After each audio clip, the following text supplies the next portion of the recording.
आपली वेळ सुरू होतीये आता. नमस्कार. सगळीच माणसं हाडामासांनीच बनलेली असतात. प्रत्येकाच्या रक्ताचा रंगही सारखाच असतो.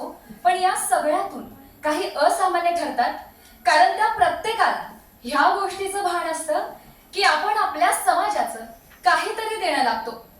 कुत्र्याला पळवलेली पोळी कोरडी लागू नये म्हणून त्याच्या मागे तुपाची वाटी घेऊन पळणारे संत नामदेव असो, भुकेल्याला अन्न द्या, अभाग्यांना प्रेम द्या सांगणारे संत गाडगेबाबा असो, प्रेमाच्या धाग्याने समाजाचे विणकाम करणारे संत कबीर, तर श्रद्धा आणि अंधश्रद्धेमधला फरक आपल्याला शिकवणारे दाभोळकर, या सगळ्यांनी आपल्या विचारांतून समाजाप्रती असणारी आपली नितांत निष्ठा दाखवली. या निष्ठेमागचं कारण होतं त्यांचं इथल्या समाजाशी, इथल्या प्रत्येक जीवाशी आणि स्वतःच्या तत्वांशी जोडलेलं घट्ट नातं, जे नातं अर्थात खऱ्या अर्थी सुंदर होतं. अर्थात मी स्पर्धक कोड क्रमांक 78 विषय मांडतीये. नाती फार सुंदर असतात. मित्रांनो, माणूस हा एक समाजशील प्राणी आहे, कारण कोणत्या ना कोणत्या कारणाने, हेतूने आपण एकमेकांशी जोडलेलो असतो. मग नाती ती असतात जी एकमेकांमध्ये आधार देतात. नातं ही एक संकल्पना आहे जी व्यक्ती सापेक्ष असते. मग नाती तीच जी माणसाला जगण्याचं कारण, आकार, सुख, समाधान, प्रेरणा, कायमची साथ, मदतीचा हात देतात. जे नातं होतं सावित्री ज्योतिरावांचं, त्या काळातल्या नात्याची परिभाषा ओलांडत एका नव्या नात्याचा परीघ आखणाऱ्या अमृता आणि इम्रोजचं. जे नातं होतं गेली 21 वर्षे नौदलाशी संघर्ष करणाऱ्या अनुराधा पळघे या आईचं आपला मुलगा अमरशी असलेलं. जे नातं होतं तुकोबाची सावली आपल्या शिक्षकात पाहताना डिअर तुकोबा सारखी कलाकृती देणाऱ्या विनायकचं रेंदाळकर सरांशी असलेलं. जे नातं होतं महाभारतातल्या मैत्रीचं उदाहरण ठरलेल्या कर्ण आणि दुर्योधनाचं, तर ऍसिड हल्ल्यानंतर चेहरा आणि स्वप्नांची राख झाली असताना त्याच राखेने संसाराची रांगोळी काढणारे आलोक आणि लक्ष्मीचं नातं. ही दोन माणसांमधली नाती खऱ्या अर्थी सुंदर होती, कारण त्यांनी माणसाच्या जीवनाला दिशा आणि अर्थ देण्याचं काम केलं. पण नाती ही फक्त दोन व्यक्तींपुरतीच मर्यादित असतात का? तर मुळीच नाही. काही नाती याला अपवाद ठरतात, जी जाणीवेच्या ओलाव्याने आकार घेतात. मग मातीच्या गोळ्यामध्ये जीव नसतानाही एक शिल्पकार त्याच्यामध्ये सुंदरशी कलाकृती निर्माण करून जणू काही जीव टाकण्याचं काम करत असतो, कारण त्या शिल्पकाराचं त्या मातीशी नातं जोडलेलं असतं. मग अगदीच आमच्या जनाबाईंचं विठ्ठलाशी असलेलं नातं, प्रारब्धाचं कर्माशी, विवेकाचं विज्ञान निष्ठेशी, तर एका कलाकाराचं आपल्या कलेशी असलेलं नातं, व्यवस्थेचं सत्तेशी असलेलं नातं, बालकवींचं निसर्गाशी, ढसाळांचं विद्रोहाशी, तर एका शेतकऱ्याचं जमिनीशी असलेलं नातं आणि सॉक्रेटिसचं सत्याशी असलेलं नातं. मला वाटतं ही सगळी नाती सत्वाला धरून विवेकाच्या कृतीतून प्रवास करतात ना, म्हणूनच ती सुंदर ठरतात. पण आजच्या प्रासंगिकतेमध्ये नात्याचेच वेगवेगळे प्रकार पाहायला भेटताना मुळात नेमकं नातं म्हणावं कशाला हा प्रश्न उभा राहतो. कारण ज्या नात्याची समीकरणं प्रेमाने आखली जातात, त्या प्रेमाचं समीकरण इथे बदलताना आमच्या जेनझी पिढीमध्ये नव्याने उदयाला आलेली हुकअप संस्कृती, one night stand, friends with benefits यांसारखी स्वार्थ आणि वासनेपोटी उभी राहिलेली नाती खरंच नाती म्हणवतात का? या नात्यांना असेल सर उर्मिलेच्या लक्ष्मणाची वाट पाहण्यातल्या त्या सौंदर्याची, किंवा चाफा बोले ना या कवी बी यांच्या कवितेमध्ये मांडलेल्या शुद्ध रसपानाची. मुळात जी नाती प्रेमातल्या त्याग, विवेक, संयम यातून प्रवासच करत नाहीत ना, ती नाती म्हणताच येणार नाहीत. नाती ही मर्यादा ओलांडण्याचं, बंधनं झुगारण्याचं काम करतात. मग जात, धर्म, वंश, पंथ, लिंग, भाषा या सगळ्यांना ती मागे सारतात. LGBTQ समुदायातल्या अभय आणि सुप्रियोने त्यांच्या नात्याचं रूपांतर लग्नात केलं. तृतीयपंथी दिशा पिंकी शेख यांनी कवितेशी नातं जोडलं, तर कोल्हापूरच्या धनराजने स्पेनच्या नागोरीला फॉरेनची पाटलीन बनवलं. ही नाती भलेही मर्यादा ओलांडणारी, बंधनं झुगारणारी वाटत असली ना, तरी पण या नात्यांचा प्रवास मात्र अजूनही तितकाच खडतर आहे. कारण कोणत्याही गोष्टीतलं सौंदर्य पाहण्यासाठी आधी आपल्या दृष्टिकोनात, मानसिकतेमध्ये ती सुंदरता असावी लागते. जर या नात्यांकडे पाहण्याचा दृष्टिकोन आपला बदलला गेला तर नक्कीच या नात्यांसोबतच यांचा प्रवासही तितकाच सुंदर होईल. मित्रांनो, कोणतंही नातं जोडताना एक वेळेस ते जोडलं जाणं सोपं जातं, पण ते जपणं हे फार अवघड एक कला आहे.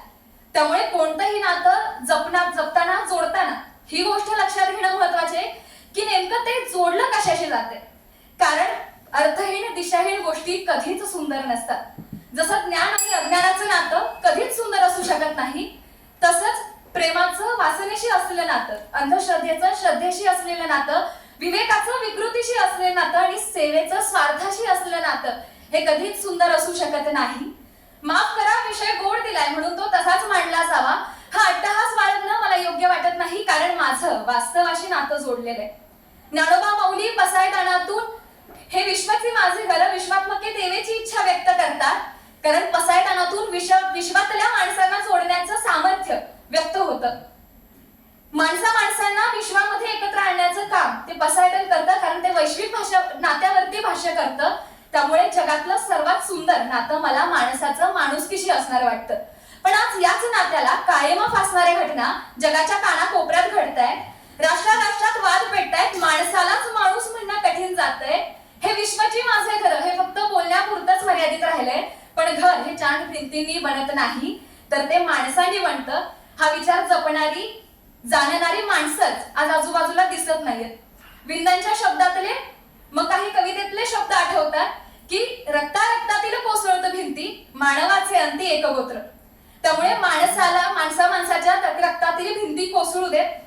माणसाला जगातल्या सर्वात सुंदर नात्याची जाणीव होऊ देत. माणसाला सगळी नाती त्यातली सुंदरता टिकता आणि टिकवता यावी. हीच नाती जोडताना ते नेमकं कशाशी जोडलं जातंय याची माणसाला पारख करता यावी. आणि मुळात नातं सोडल्यानंतर ती जपण्याची ताकद मात्र प्रत्येकात यावी, कारण मुळातच सगळी नाती यानंतर सुंदरच होतील. कारण इतकंच की सगळी नाती ही सुंदरच असतात. धन्यवाद. कोड क्रमांक 78 साठी लागलेली वेळ आहे 6 मिनिट 50 सेकंद. 6 minute 50 second.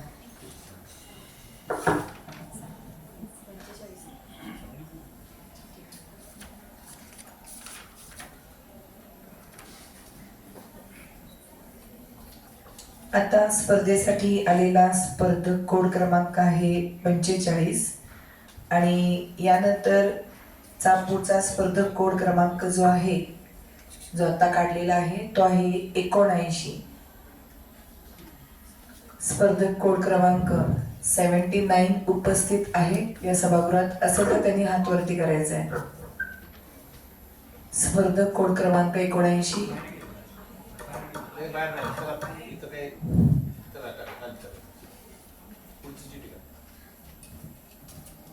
आपल्याला वारंवार सूचना देऊन सुद्धा आपण बाहेर जात असाल तर अवघड आहे. यानंतरचा स्पर्धक कोड क्रमांक आहे 73.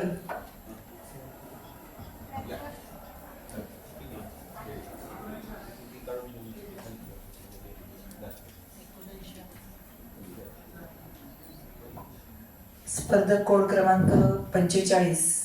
आपण तयार आहात? आपली वेळ सुरू होत आहे आता. सन्माननीय विचारमंच, उपस्थित तुम्ही सर्व सन्माननीय परीक्षक वृंद आणि माझ्या मित्रमैत्रिणींनो, मी स्पर्धक कोड क्रमांक 45 आपल्या समोर एक विषय मांडते आहे. तू स्वयंप्रकाशित हो. स्वयंप्रकाशित व्हा, अर्थातच अतदीप भव. म्हणजेच अज्ञान आणि 2500 वर्षांपूर्वी अज्ञान आणि अंधकाराच्या अधम दुनियेत ज्या महापुरुषानं आपल्या प्रज्ञेचा सूर्य प्रज्वलित केला, त्या याच भारत भूमीच्या सर्वोत्तम भूमिपुत्र गौतम बुद्धांच्या तत्वज्ञानाशी थेट नातं सांगणारा हा विषय म्हणजे तू स्वयंप्रकाशित हो. ज्ञानप्राप्तीच्या शोधात निघालेल्या सिद्धार्थाने सुरुवातीच्या काळात पारलौकिक शक्तींवर तसंच नानाविध स्वरूपाच्या जपतपांवर विश्वास ठेवला. स्वतःवर अनेक प्रयोगही केले. कधी अन्नत्याग केला तर कधी जलत्याग केला. मात्र हे सगळं करून त्याच्या मनाला चैन पडले नाही. अखेर त्याने अन्नग्रहणाला प्रारंभ केला आणि सत्याचा शोध घेत राहिला. अखेर वैशाख पौर्णिमेच्या दिवशी चंद्राच्या शीतल प्रकाशाने सबंध पृथ्वी उजळून निघाली असताना त्याला बोधी प्राप्त झाली आणि सिद्धार्थ स्वयंप्रकाशित झाला. या स्वयंप्रकाशित झालेल्या सिद्धार्थाला मानवाच्या जीवनाच्या उन्नतीचे तत्वज्ञान मिळाले आणि वैशाख पौर्णिमेची बुद्ध पौर्णिमा झाली आणि हे सगळं घडलं ते सिद्धार्थ स्वयंप्रकाशित झाला म्हणूनच. आपल्या भारतीय संस्कृतीचा पाया ज्या आस्तिक आणि नास्तिक दर्शनांवर आज उभा आहे, या दोन्ही दर्शनांमध्ये मानवाच्या वास्तव जीवनावर भर दिलेला आहे. वेदांना प्रमाण मानणाऱ्या 6 दर्शनांमधल्या सांख्य दर्शनामध्ये मानवाच्या अस्तित्वाला, ईश्वराचे अस्तित्व नाकारून मानवाच्या अस्तित्वाला प्रमाण मानले आहे. तर चार्वाक असेल, जैन असेल, बौद्ध असेल, या दर्शनांनी तर मानवाच्या जीवनाला आणि अस्तित्वाला प्रमाण मानून आपल्या तत्वज्ञानांची मांडणी केलेली आहे. म्हणजेच मानवाने पारलौकिक शक्तींवर अवलंबून न राहता स्वतःतली आत्मोन्नती ओळखली तर मानव नक्कीच त्याच्या जीवन स्वयंप्रकाशित करू शकतो. ही आपली प्राचीन संस्कृती आपल्याला वारंवार सांगत आलेली आहे. अहो इतकंच काय, कुरुक्षेत्रावर महाभारताच्या युद्धाचा प्रारंभ होत असताना श्रीकृष्णाने समोर उभ्या असलेल्या अर्जुनाला गीता सांगितली, कारण अर्जुनाला पेच होता की समोर उभे असलेले आपल्या रक्ताच्या नात्यातले आप्त स्वकीय बघून तो गर्भगळीत झालेला होता. तेव्हा त्याचे मनोधैर्य वाढवताना श्रीकृष्ण म्हणाला होता, अर्जुना तू नाहीस, तू म्हणजेच मी आहे, मी म्हणजेच तू आहे, मी म्हणजेच तू आहे. इथल्या सगळ्या तुझ्यात, माझ्यात आणि इथल्या सगळ्या अणुरेणूंमध्ये मी तू म्हणून आहे. त्यामुळे स्वतःच्या आतमध्ये डोकावून बघ, स्वयंप्रकाशी हो. अर्थातच मानवी भावभावनांचा महाकल्लोळ असणारी ही काव्य आज आपल्याला जीवनाचा मार्ग दाखवतात आणि स्वयंप्रकाशी होण्यासाठी आपल्याला ती मदत करत असतात. हे आतमध्ये डोकावून बघणं म्हणजे नेमकं तरी काय, तर स्वतःमधला विवेक सतत जागा ठेवणं आणि त्याच्या प्रकाशाच्या दिशेनं जीवनाचं मार्गक्रमण करत राहणं. भिक्षेची झोळी हातात घेऊन झोपडीतून बाहेर पडणाऱ्या ज्ञानेश्वरांना संन्याशाचं पोर म्हणून हिणवणाऱ्या या समाजात कणभर धान्य देखील मिळत नाही आणि तेव्हा मग हताश झालेला, निराश झालेला हा बालक आपल्या पर्णकुटीत येतो आणि ताटी लावून घेतो, स्वतःला कोंडून घेतो. त्यावेळी लहानगी मुक्ताई ताटीचे अभंग रचते आणि म्हणते, मी अविवेकाची काजळी फेडून विवेक दीप उजळी, ते योगी पाहे दिवाळी निरंतर. याचाच अर्थ असा की आपण जर अविवेकाची, अज्ञानाची काजळी ही विवेकाने टाकली तर नुसता ज्ञानाचा दीपच नव्हे तर ते परब्रह्म तत्व मीच आहे असा अनुभव आपल्याला येतो. जर आपल्याला स्वयंप्रकाशाची दिवाळी आज साजरी करायची असेल तर विवेकाची पताका आपल्याला खांद्यावर घ्यावी लागेल, तेव्हा आपल्याला स्वयंप्रकाशित व्हावं लागेल. नक्कीच हे स्वयंप्रकाशित होण्याचं इतिहासातलं एक सत्य उदाहरण मी आपणासमोर ठेवू इच्छिते. दुष्काळामुळे अन्न करत टाचा घासून मरणारी माणसं बघितल्यानंतर संत तुकारामांच्या काळजाला फुटलेला पाझर आणि त्यामुळं त्यांनी आपल्या घरातला अन्नधान्याचा साठा हा गोरगरिबांना देऊन टाकणं, हे म्हणजे असतं स्वयंप्रकाशित होणं असतं. जेव्हा शोषणाच्या मार्गाने मिळालेलं धन म्हणजे पाप, हे जेव्हा संत तुकारामांच्या लक्षात येतं तेव्हा ते स्वतःच्या घरातल्या कर्जाच्या वह्या त्या इंद्रायणी नदीमध्ये बुडवून देतात. हे म्हणजे स्वयंप्रकाशित होणं असतं. स्वयंप्रकाशित होणं म्हणजे दुसरं तिसरं काही नाही तर माणसाने माणसाशी माणसासारखं वागलं की नक्कीच आपल्याला स्वयंप्रकाशित होता येतं. आज आधुनिक काळामध्ये व्यक्तिमत्वाच्या विकासाच्या पुस्तकांची बाजारात रेलचेल पाहायला मिळते, व्यक्तिमत्वाच्या विकासाच्या कार्यशाळा पाहायला मिळतात. तेव्हा मला गांधी आठवतात, कारण आदिवासी इलाक्यात फिरत असताना बाहेर पाणी मागण्यासाठी उभे असलेले गांधी आणि अंगावर कापडाचा तुकडाही पांघरण्यासाठी नाही म्हणून पाणी द्यायला बाहेर न येऊ शकलेली ती गरीब स्त्री, हे जेव्हा गांधी पाहतात तेव्हा आयुष्यभरासाठी आपल्या वस्त्रांचा त्याग करतात. ते गांधी मला खऱ्या अर्थानं स्वयंप्रकाशित वाटतात. स्वत्व हरवलेल्या, आत्मभान हरपलेल्यांना जेव्हा स्वयंप्रकाशित व्हा असं सांगतात ते भारतरत्न डॉक्टर बाबासाहेब आंबेडकर मला स्वयंप्रकाशित वाटतात. आपले शौर्य आणि तलवारी जेव्हा परकीय आक्रमकांच्या पायात घाण ठेवून चाकरी करणाऱ्या मराठ्यांना स्वाभिमानाच्या मार्गाने जा असं सांगतात ते छत्रपती शिवाजी महाराज मला स्वयंप्रकाशित वाटतात. अहो इतकंच काय, ज्योतिषशास्त्रातली सगळी ग्रहताऱ्यांची गणित मांडून झाल्यानंतर शेवटी एकच ओळ असते आणि ती म्हणजे शेवटी हे सगळं बदलण्याची ताकद तुमच्या स्वतः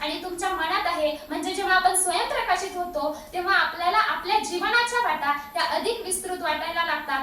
ग. माडगुळकर यांनी गीत रामायण लिहिताना म्हटलं होतं, पराधीन आहे जगती पुत्र मानवाचा. अहो मला वाटतं पराधीन नव्हे तर स्वाधीन आहे जगती पुत्र मानवाचा.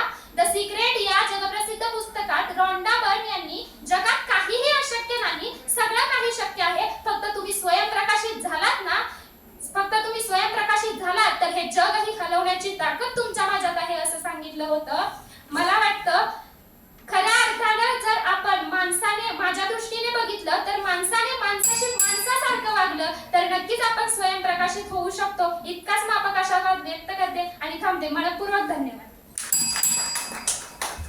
कोड क्रमांक 45 साठी लागलेला वेळ आहे 7 मिनिट 7 सेकंद.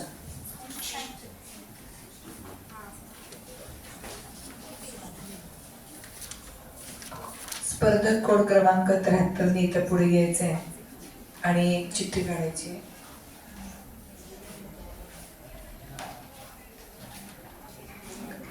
स्पर्धक कोड क्रमांक 73 ने काढलेला स्पर्धक कोड क्रमांकाचा नंबर आहे 6262.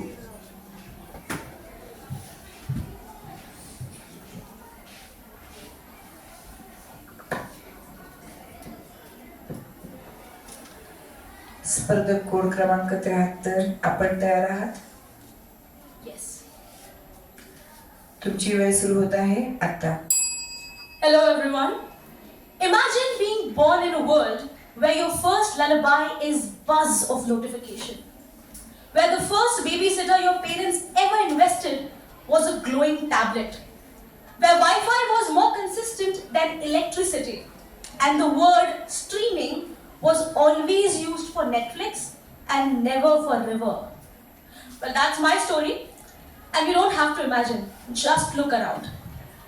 We live in an era where we can express our feelings later after we watch a movie, where love is measured in likes, where relationship is maintained through streaks rather than meaningful conversation, where I can FaceTime a friend across the continent and order a decadent meal without moving an inch. But here is the paradox. While technology has connected us globally, it has disconnected us emotionally. So I, code number 73, ask you, in this relentless pursuit of technological advancement, have we lost in touch with what makes us human? Let me make a simple observation. Technology is like fire. When you control it, it cooks your food. But when it gets uncontrolled, it burns your entire house down. On one hand, it assures connectivity. On another, it disconnects us from people who are sitting right next to us. Thousands and millions of friends online. But how many of them do we call in a moment of need? Even though we have mastered the art of sliding into DMs, we've forgotten to how to knock on the neighbor's door. Isn't it ironic? We are more connected than ever before. Yet loneliness is modern pandemic. Let me share you a personal story. A friend of mine was grieving the loss of her loved one. In past, people would visit, console, sit in silence just to be there. But today they send thoughts and prayers via emojis. Not a single knock on the door, not a single hand to hold. In past, our ancestors, they would lit oil lamps to chase away the darkness. We light our phone screens to go into the same darkness again. And in this age of instant gratification, we've forgotten the beauty of patience. We scroll for happiness, we swipe left, right and center for love, and we tweet for validation. But the more we rely on these fleeting moments of digital dopamine, the more we lose in touch with what really matters. That is empathy, kindness, connection. As Mahatma Gandhi has once said, that speed is irrelevant if you're moving in the wrong direction. And I cerebrally believe that we are sprinting towards progress by walking away from compassion. Let's bring this closer to our home. In India, we bow in respect. We touch feet to seek blessings. And we celebrate not just the festivals, but togetherness with it. But even here, technology has also crept into our traditions. Family dinner are often interrupted by notifications, ding, and festivals are more about social media reels rather than real emotions. We have turned a sacred tradition into social media trends, and I think we have started valuing the appearance of happiness more than happiness itself. I recently visited my grandmother, a woman who grew up in the time when letters were lifeline of love. I sat there, my phone in my hand, trying to reply to a message while she tried to narrate a story to me. She paused, looked at me and said, "You know, in my time, we would write letters to connect. You typed that message hastily to avoid. And that stung, not because it was harsh, but because it was true. Think about it. Our ancestors, they would sit under banyan tree to share stories. Our stories are of 30-second reels on Instagram." But all is not lost. Technology is not the villain, it's just a tool. We need to change our relationship with it, not abandon it, but balance it. First of all, let's slow down. Technology moves fast, but human values, they take time. Let's share a meal without checking our phone. Let's call someone instead of texting them. And let's look into someone's eyes instead of through lenses. Secondly, reinforce the importance of kindness in this world of coding. Let's raise a generation who can swipe effortlessly but also can hold someone's hand when it's needed. And let's not forget the importance of human resilience. Technology was supposed to be a bridge, but our usage has made it a barrier. Because of technology, knowledge is no longer a privilege, but availability at our fingertips. But it is also the reason why human touch has slipped through our fingers. So let's make time for handwritten letters in the world of email. Let's teach our kids the value of eye contact in the world of FaceTime. And let's light Diwali diyas just for their warmth and not for their aesthetics. While concluding myself, I would like to leave you with one thought. Imagine when the Wi-Fi will disconnect, the screens will go dark, and the apps will crash. What will remain? Not your Instagram followers, not your TikTok views. What will remain are the values that you lived by, the people that you loved. In this rat race of innovation, let's not forget the beauty of a smile, the power of kind words, and the strength of compassionate heart. Let's pause. Let's not scroll past this moment. Reflect and choose humanity. Because believe me, at the end of the day, there's a stark difference between human being and being human. Thank you. Code क्रमांक 73 साठी लागलेली वेळ आहे 6 minute 36 second. 6 minute 36 second.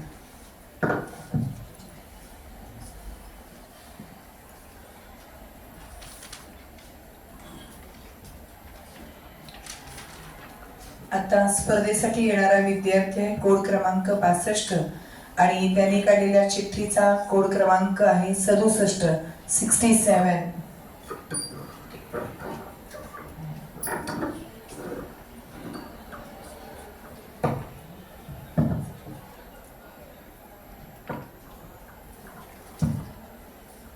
Code क्रमांक 62, आपण तयार आहात? आपली वेळ सुरू होत आहे आता. नमस्कार. डॉक्टर बाबासाहेब आंबेडकरांनी भारताचं संविधान लिहिलं आणि हे भारताचं संविधान लिहिल्यानंतर हे भारताचं संविधान समर्पित कुणाला करायचा असा प्रश्न होता. त्यावेळेस अनेक जण असं म्हणाले की आपण हे भारताचं संविधान डॉक्टर बाबासाहेब आंबेडकरांना समर्पित करूया. अनेक जण असंही म्हणाले की हा हिंदूंचा देश आहे, त्यामुळे या हिंदूंच्या देशामधल्या 33 कोटी देवांना आपण हे भारताचं संविधान समर्पित करूया. अनेक जण असंही म्हणाले की आपण हे भारताचं संविधान राष्ट्रीय प्राण्याला किंवा राष्ट्रीय पक्षाला समर्पित करूया. अनेक जण असंही म्हणाले की आपण हे भारताचं संविधान महात्मा गांधीजींना समर्पित करूया. परंतु यांपैकी कुणालाही हे भारताचं संविधान समर्पित केलं गेलं नाही. हे भारताचं संविधान तुमच्या माझ्यासारख्या सर्वसामान्य माणसाला समर्पित केलं गेलं आणि आज याच भारतीय संविधानाला 75 वर्ष पूर्ण झालेली आहेत आणि ह्याच 75 वर्षांचा अमृत प्रवास मांडण्यासाठी तुमच्या समोर उभा आहे. नमस्कार, मी स्पर्धक कोड क्रमांक 62 आपल्या समोर विषय मांडत आहे भारतीय संविधानाचा अमृत महोत्सव.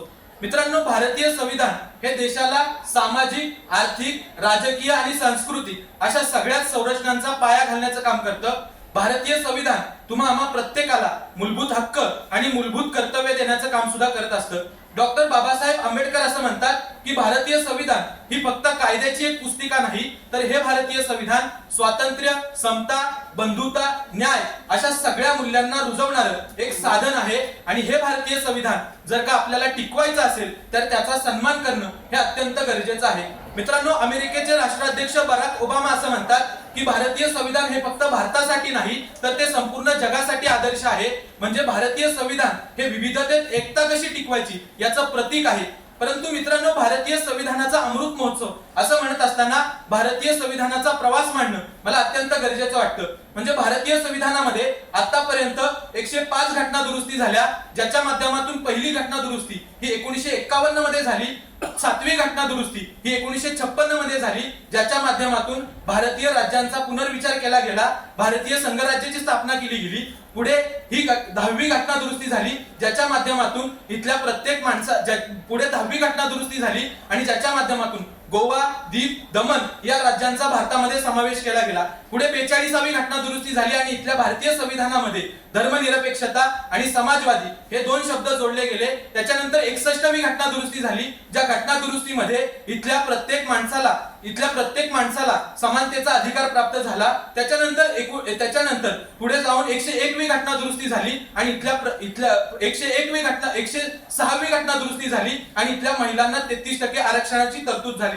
एकूणच हा घटना दुरुस्तीचा क्रम बघता आपल्या लक्षामध्ये येतं की भारतीय संविधानाला जिवंत दस्तऐवज असं का म्हटलं जातं. मित्रांनो, भारतीय संविधानामध्ये मानवी मूल्यांचं संवर्धन करण्यासाठी स्वातंत्र्य, समता, बंधुता, न्याय, करुणा अशा सगळ्या मूल्यांचा विचार करून हे भारतीय संविधान मांडलं गेलं. परंतु हेच भारतीय संविधान ज्यावेळेस जंतर मंतरवरती जाळलं जातं त्यावेळेस कोणत्याही पद्धतीची चर्चा आमच्याकडे घडत नाही. पुढे जाऊन ज्यावेळेस याच भारतीय संविधानाने आम्हाला कलम क्रमांक 21 नुसार स्वतंत्रपणे जगण्याचा आणि सन्मानाने जगण्याचा अधिकार प्राप्त करून दिला. परंतु ज्यावेळेस राजस्थान सारख्या राज्यामध्ये ज्यावेळेस एका आदिवासी महिलेनं देवाला स्पर्श केला म्हणून तिच्या चेहऱ्यावरती लघवी करण्याचा प्रकार सुद्धा याच राज्यामध्ये घडताना तुम्हा आम्हा प्रत्येकाला दिसून येतो. अभिव्यक्ती स्वातंत्र्याचा हक्क तुम्हा आम्हा प्रत्येकाला कलम क्रमांक 19 नुसार प्राप्त झाला, ज्याच्या माध्यमातून अनेक माणसं या व्यवस्थेला प्रश्न विचारण्याचं धाडस दाखवत असतात.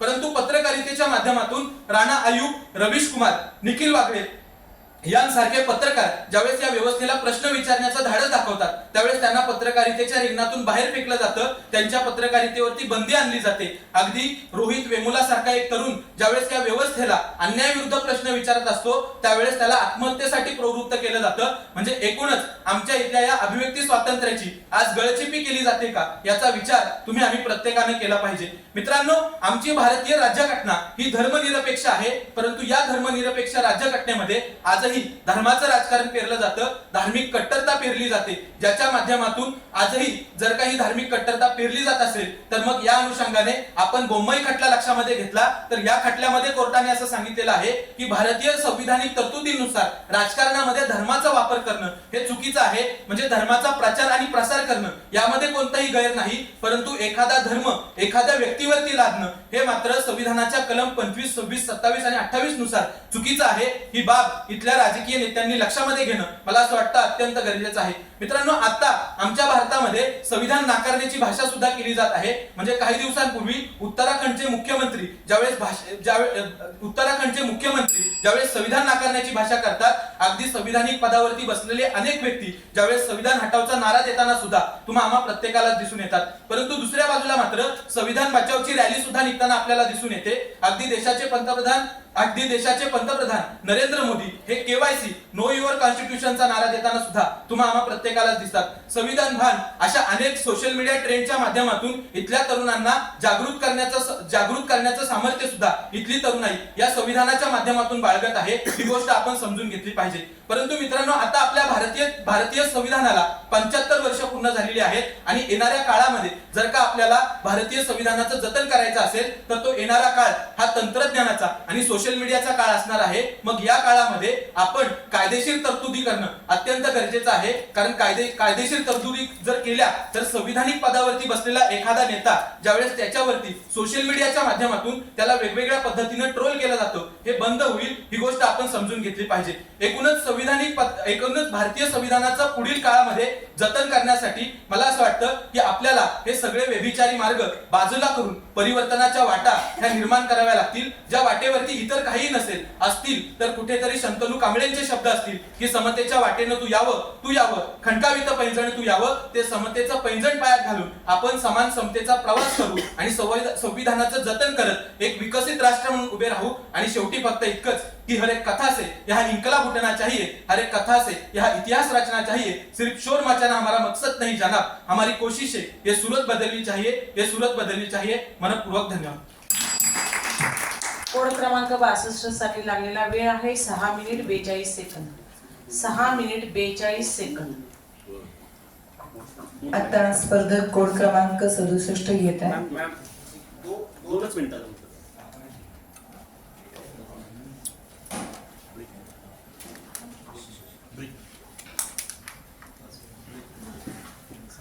बरोबर 2 मिनिटं आपण